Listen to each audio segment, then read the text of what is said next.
Mada yangu ya leo nataka kuzungumzia tiba za mdomo kunuka, kwa wale ambao wakati mwingine unasikia harufu ya mdomo, au kuna watu ambao wanakuwa na harufu ya mdomo muda mrefu haitoki, au kuna vyakula ambavyo mtu akila anasikia harufu kali sana ya mdomo. Kwa hiyo unatakiwa ufuatilie hapa ili uweze kupata. Twanga tangawizi, twanga tangawizi upate maji yake, au tafuna tangawizi kutwa mara 3 kwa muda wa siku 30. Hakikisha wewe unayetafuna tangawizi huna vidonda vya tumbo.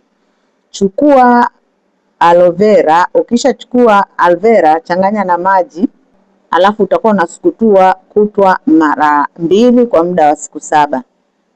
Chukua mswaki wako uweke baking powder, ukishaweka sukutua mdomo na meno yako, ukimaliza sukutua na maji ya uvuguvugu, sukutulie maji ya baridi.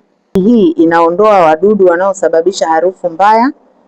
Pia tumia maji ya moto wakati unafanya hili zoezi, unatumia maji ya uvuguvugu, unatia baking powder kwenye mswaki wako, alafu unakuwa na maji ya uvuguvugu kwenye glasi au kwenye kikombe. Kwa hiyo maji hayo utakuwa baada ya kusukutua unatia maji hayo ya uvuguvugu kusukutulia mdomo. Hii utaifanya kwa muda wa siku 3.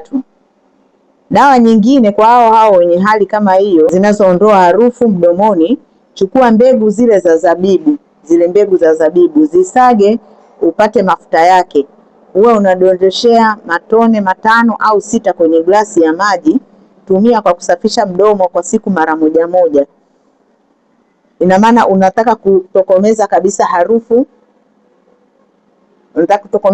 harufu, iliyoko mdomoni au harufu inayokusumbua katika mdomo wako. Utakuwa unafanya hivyo mara kwa mara. Dawa nyingine unaweza ukawa unakula kitunguu maji, kinasaidia pia kuondoa bakteria ambao wanasababisha hizo harufu.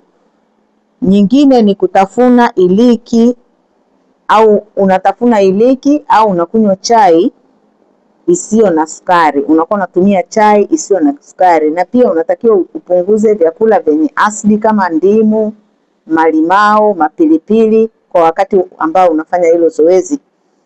Ukishafanya hizo dawa nilizokuelekeza hapa, utakuwa umepata majibu. Mimi si mwingine ni Mnajim Kulthum. Namba zetu zitapita hapo, utatupigia simu au utatembelea ofisi zetu zilizoko Dar es Salaam maeneo ya Kifuru.